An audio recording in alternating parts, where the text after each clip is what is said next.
Hey guys, welcome to my how to tattoo a realistic color rose video.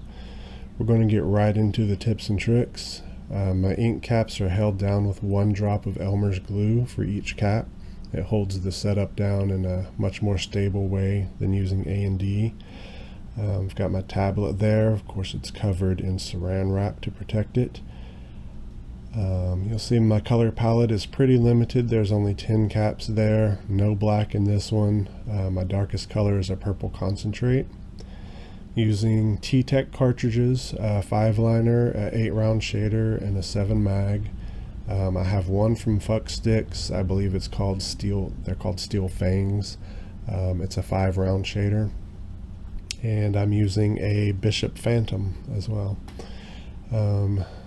You'll see that my stencil is really simple. This is just the lines. You could go crazy with a super detailed stencil, but I'm approaching this more like a painting than a portrait tattoo. I chose to do the lines in this rose with a 5-liner. Sometimes I use a 3 or even a single. I'm using the darkest color in my palette, which is the purple concentrate.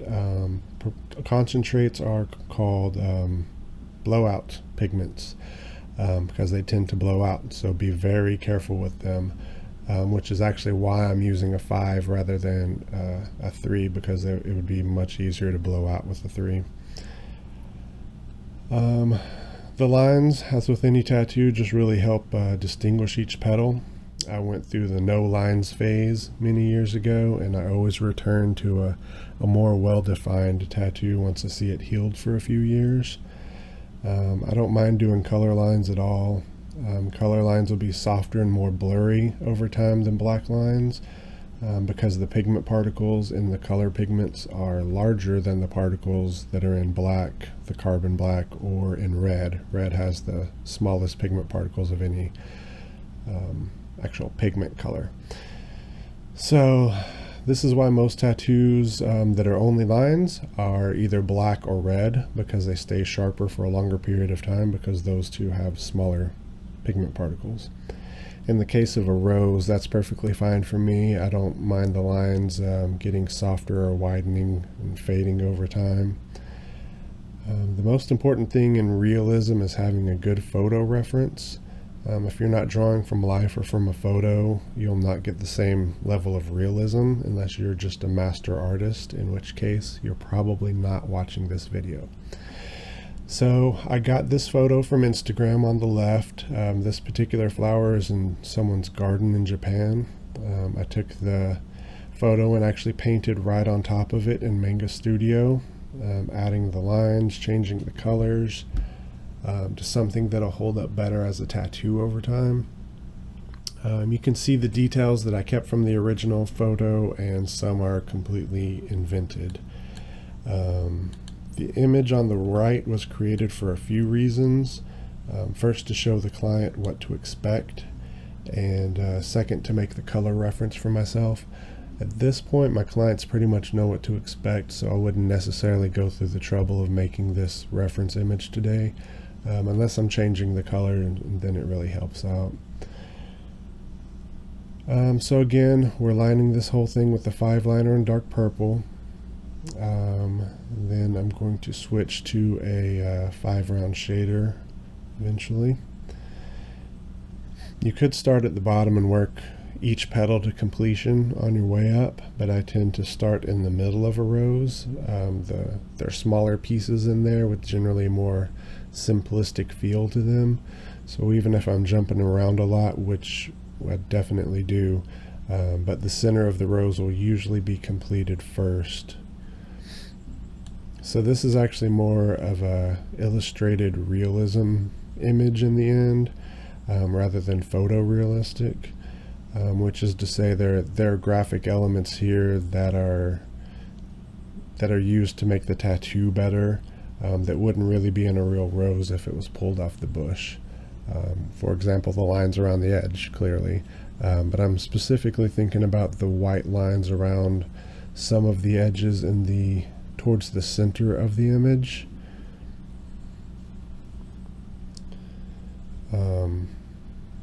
The white lines help create an edge to create the effect of being thin and flimsy, where the outside petals, the dark shading around the edges, help give it a fuller form, and they look a little more fluffy in the end rather than thin. So I'm just kind of going along the edges there with the dark. Pulled out the 7 mag now. We're just going to kind of block in some colors. I try to get a general feel for the colors, and especially where the shadows are. This is a good shadow right here. Eventually I'm going to come back and make that entire area darker, but I want to know right off the bat that that's a shadow area. Definitely doesn't need to be smooth or solid at this point. I'm not looking for either.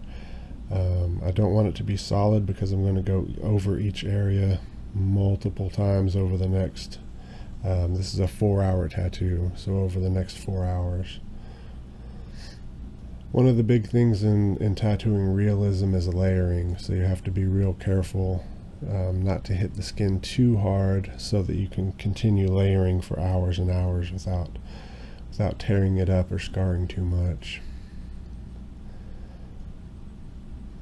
One of the things that's said often about tattooing portraits is that whenever you think you're done, if you spend another 2 hours on it, then you'll be done. So with the case of this rose, I could have done a 1-hour rose. This could be really simple. You could just knock it out.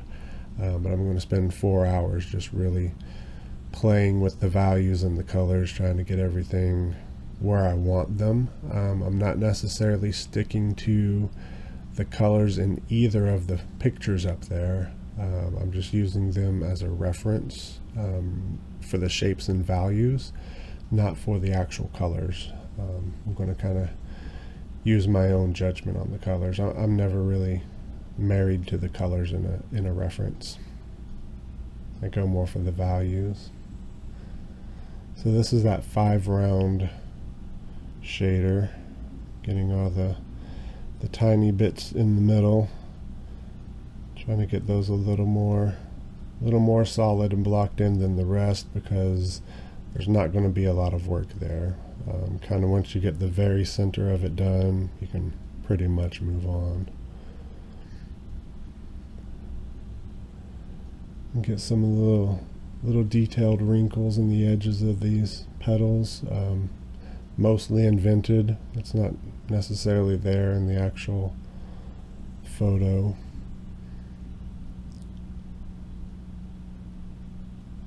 If you want to see some badass roses, Phil Garcia was my main inspiration to try and get better at these. He's a badass. I'm not necessarily trying to do what he's doing. His really are more realistic, where I'm going for a little more illustrative realism. His level of detail is crazy to me. I really wonder how long he spends on his. I'm going to put some light highlights, but not a white, just going right in with the light purple.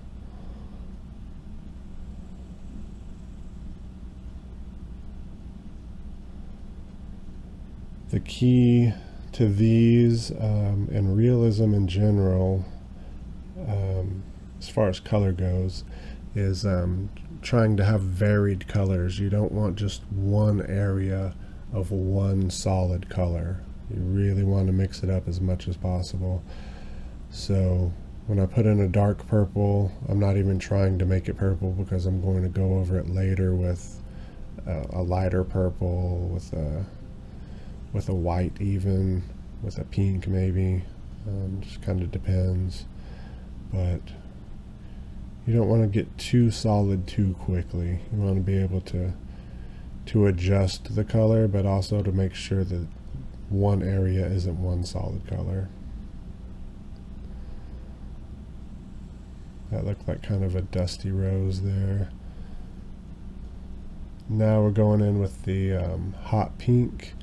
It shows the hot pink rather than something more muted is because I know that it's going to get muted over time. About to spend the next few hours pushing all kinds of purples and whites into that pink, so it is going to be muted and more realistic in the end. It's just really bright to begin with, which is good either way. It looks good either way.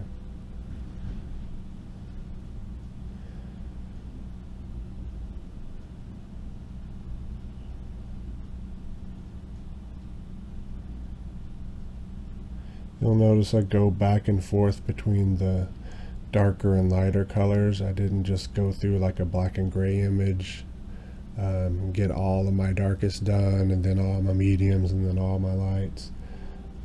I go back and forth a whole lot. Sometimes I'll even do an entire petal the lightest color that it's going to be, and then slowly darken up the shadow areas. Most of the time I'll block in the areas where it's going to be dark and get them in place first and slowly darken them.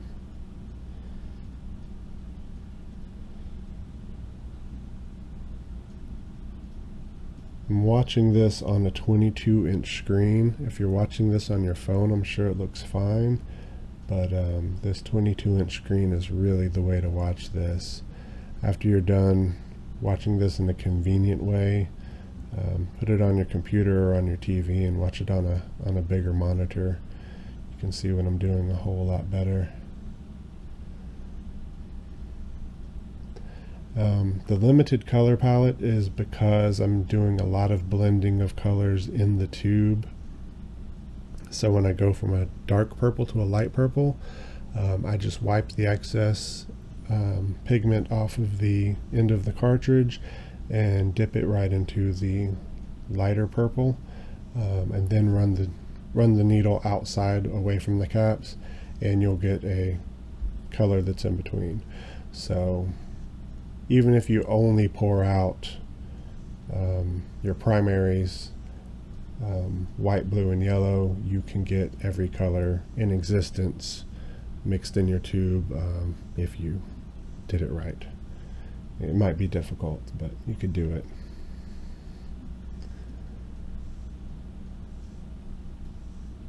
I'm not a big fan of putting out 20 or 30 caps. In fact, I've never done it actually. Probably the most caps I've ever put out would be 15, and that's pretty crazy to me. I don't end up using them all.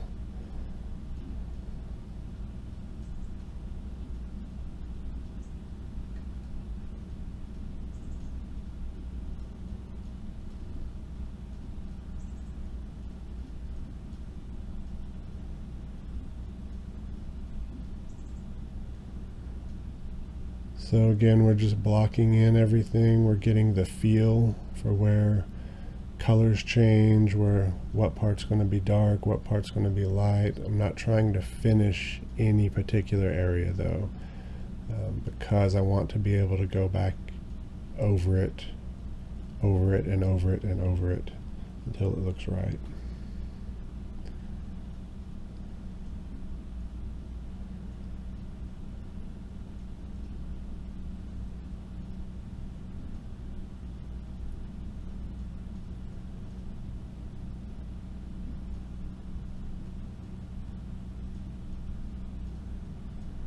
I love this Bishop Phantom.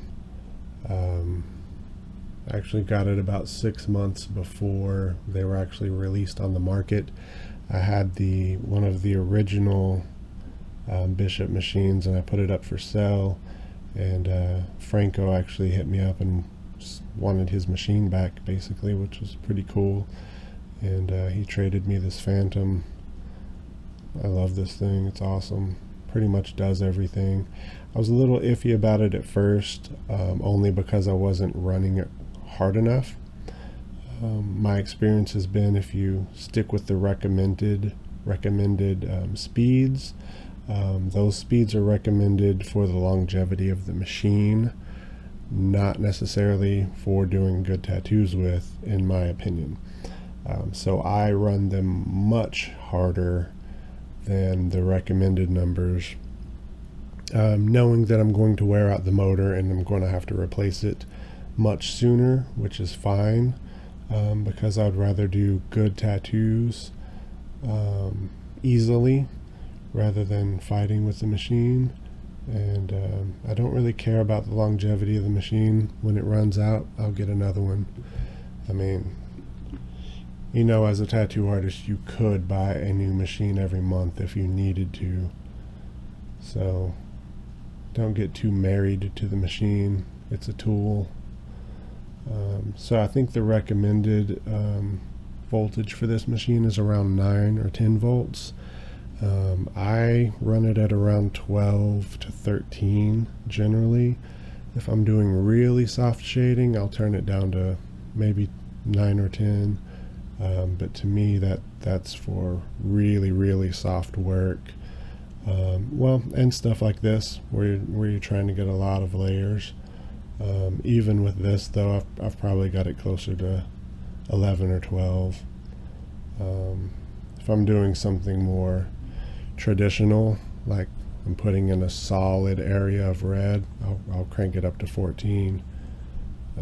But then I'm compensating with my hand movements. I'm not pressing into the skin. I'm just grazing the skin and letting the machine do the work for me, which is the really nice thing about rotaries to me. Same thing with the Neotat. I see people using a Neotat and they've got it turned down to 6 or 7. That's crazy to me. I'll turn it all the way up to 12 or 13. So now I'm going back into the dark shadows here. Now that I can see the whole picture and see where everything's going to be, I can clearly, this area needs more contrast.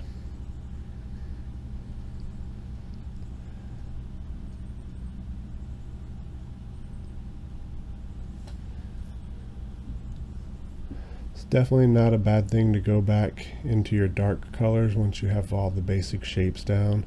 If you're afraid of the dark colors muting out and blending in with all your other colors, it generally won't happen unless you've really beat the skin up. But if you're afraid of it, just cover the entire tattoo in A&D ointment, and that'll act as a mask. It'll keep your darker pigments from even touching the rest when you wipe them off. That's my main use of A&D ointment. The sliding with my hand, I'll use it on my pinky, and I use it as a mask for the lighter colors. So really, this is a lot of hours of just looking back and forth at that tablet. It's sitting right there by my right hand. If in a perfect world, it would actually be sitting in her lap right on top of that rose, where I can not even have to turn my head to see it. Basically, once you think you're finished, once it looks pretty good, zoom in on one area, on any area on any rose petal, and see how close it looks, how close that corner looks to the way you want it to. And you'll generally see there's more work to do. And once you start doing that more work, you'll see that there's that much work to do all over the entire tattoo. So here's the finished version, realistic color rose.